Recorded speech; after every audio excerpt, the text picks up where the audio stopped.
Professor Oak was at his lab the night before the meeting with Red and Blue, finishing up preparations and uploading all his data onto his latest device, the Pokédex. His lifelong work, all inserted into a handheld device.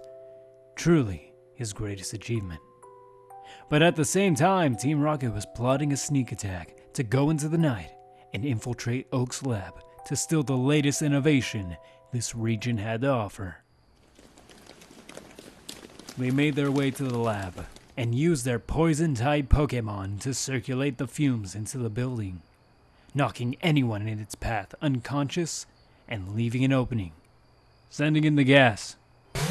Drowsy, Coughing, use poison gas. But Oak's lab was built with all kinds of Pokémon in mind.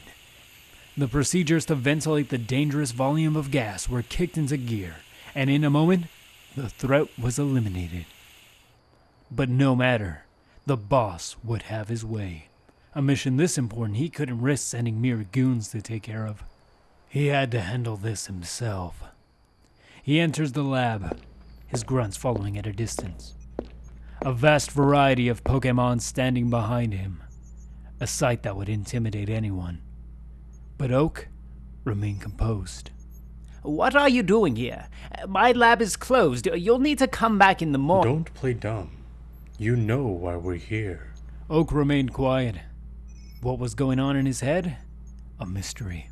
We've had an inside source tell us you invented a device that would be very beneficial to our cause. Is that true?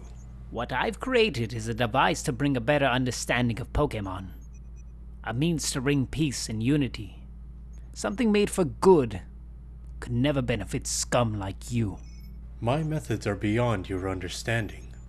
What I do is also for the better tomorrow. Now hand it over. Fine. Have it your way. Oak stares at the floor, then glances at the desk containing his 2 Pokédexes, both being prepared. He goes over, but in a moment of quick thinking, presses a combination of keys that trigger Dexter to announce, Deleting data.